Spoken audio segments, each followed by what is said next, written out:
Di sebuah desa yang tenang dan hijau, berdiri megah sebuah rumah tua bergaya kolonial, dengan pagar besi tinggi dan halaman luas yang mulai ditumbuhi ilalang. Rumah itu milik Pak Wirya, seorang pria parubaya yang dulunya disegani. Kini, rambutnya memutih, tubuhnya ringkih, dan langkahnya berat. Namun hartanya masih berlimpah, tanah luas, sawah produktif, dan tabungan yang tak habis 7 turunan dulu.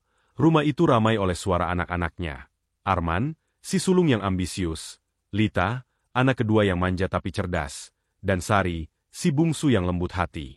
Namun semuanya berubah setelah mereka tumbuh dewasa. Arman dan Lita memilih mengejar mimpi ke kota. Mereka berhasil.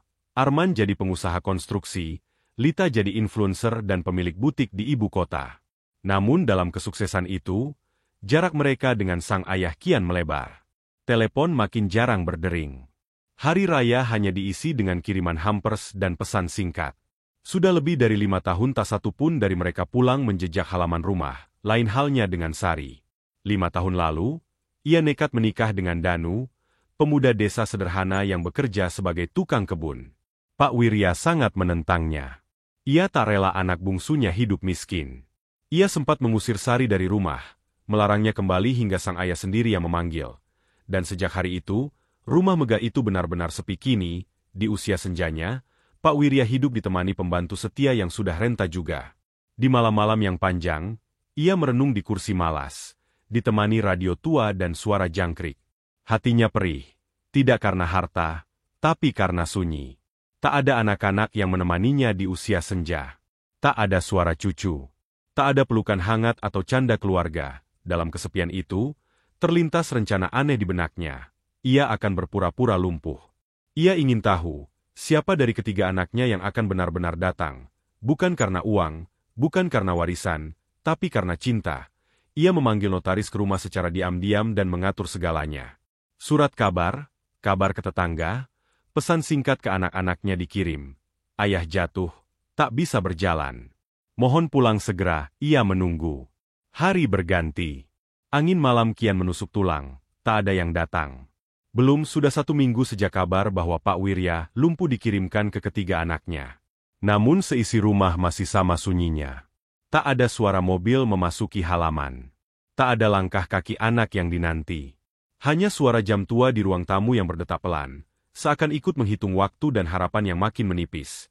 Pak Wirya duduk di kursi roda, wajahnya dibingkai keriput dan mata yang redup. Pembantu setianya, Mbah Sarmi, sesekali menyeka sudut matanya saat melihat tuannya hanya menatap kosong ke arah pintu. Belum ada kabar. Mbah? Tanya Pak Wirya pelan. Mbah Sarmi menggeleng. Arman katanya masih ada rapat penting di Jakarta. Lita bilang lagi di luar negeri. Pak, tapi mereka janji akan kirim perawat. Pak Wirya mengangguk lirih. Di lubuk hatinya, ia tahu, janji itu hanyalah basa-basi. Bukan kepedulian yang tulus. Ia tahu benar cara bicara Arman yang hanya memikirkan bisnis. Ia hafal nada suara Lita yang sibuk memamerkan kehidupan mewah di media sosial. Sementara itu, tanpa pemberitahuan, pada sore yang mendung, sebuah motor tua berhenti di depan pagar rumah. Dari balik helm lusuh, tampak seorang perempuan muda turun dengan hati-hati. Wajahnya sederhana, tapi sorot matanya teduh. Itu Sari. Di belakangnya, Danu, suaminya, ikut turun sambil membawa ransel kecil. Sari berdiri di depan pintu rumah yang dulu pernah menolaknya. Dengan tangan bergetar, ia mengetuk perlahan Pak Wirya yang duduk di ruang tamu mendongak. Siapa, Mbah? Tak lama, pintu terbuka. Mata Pak Wirya membelalak. Dadanya berdegup cepat. Sari tersenyum kecil. Assalamualaikum. Yah, Pak Wirya terdiam. Matanya berkaca-kaca. Rasa bersalah dan haru menyerbu sekaligus. Anak yang dulu ia usir, yang ia anggap membuat aib karena menikah dengan pria miskin, dialah yang datang pertama. Tanpa pamrih, tanpa membawa barang mahal. Hanya membawa cinta, Sari langsung menggulung lengan bajunya. Ia membersihkan kamar ayahnya. Ia menyiapkan makan, mengganti baju ayahnya, menggosok kaki yang dingin, bahkan membopong ayahnya ke kursi roda dengan bantuan Danu. Pak Wirya tak mampu berkata-kata. Hanya memandangi putrinya itu dalam diam, sambil merasakan luka masa lalu mulai menganga dalam dada. Ia teringat bagaimana kasar ucapannya dulu, bagaimana ia melukai hati Sari dan mencap Danu dengan hinaan yang tak pantas. Namun sekarang, dua manusia yang dulu ia anggap gagal, justru menjadi malaikat dalam hidupnya. Hari-hari berikutnya, rumah itu mulai hangat. Sari memasak sarapan, Danu memperbaiki kebun yang terbengkalai. Tapi di lubuk hati Pak Wirya, gejolak makin besar. Ia mulai takut dengan apa yang akan terjadi saat surat warisan dibuka. Bagaimana reaksi Arman dan Lita? Akankah Sari kembali tersakiti? Dan dalam diam, penyesalan mulai mengakar dalam. 2 minggu setelah kepulangan Sari, rumah tua itu berubah. Aroma masakan kembali memenuhi dapur. Halaman yang dulunya dipenuhi rumput liar, kini bersih dan rapi berkat Danu. Di ruang tengah, suara Pak Wirya mulai terdengar. Ia mulai tertawa, meski masih duduk di kursi roda. Namun kebahagiaan itu tak berlangsung tenang lama. Pada suatu siang, mobil mewah berhenti mendadak di depan rumah. Pintu dibuka kasar. Arman keluar dengan jas mahal, ponsel menempel di telinga, diikuti Lita dengan kacamata hitam dan tas berlogo brand ternama.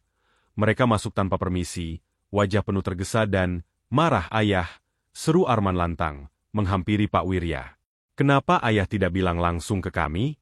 Kami kan bisa kirim orang untuk urus semuanya. Mana perawatnya? Mana dokter?" Pak Wirya hanya menatapnya dengan tenang, sementara Sari berdiri di belakangnya, menunduk. "Kalian terlalu sibuk bahkan untuk mengangkat telepon ayah kalian," kata Pak Wirya pelan. Suaranya lirih tapi menusuk. Lita ikut bicara, nadanya sinis. "Dan sekarang kami datang, malah lihat Sari di sini. Apa ini maksudnya? Ayah kasih kabar lumpuh, terus tiba-tiba anak yang paling pemberontak malah di rumah ayah." Sari menggigit bibirnya, menahan air mata. Tapi Danu yang berdiri di sisi pintu mendekat, menatap Lita dan Arman dengan tenang.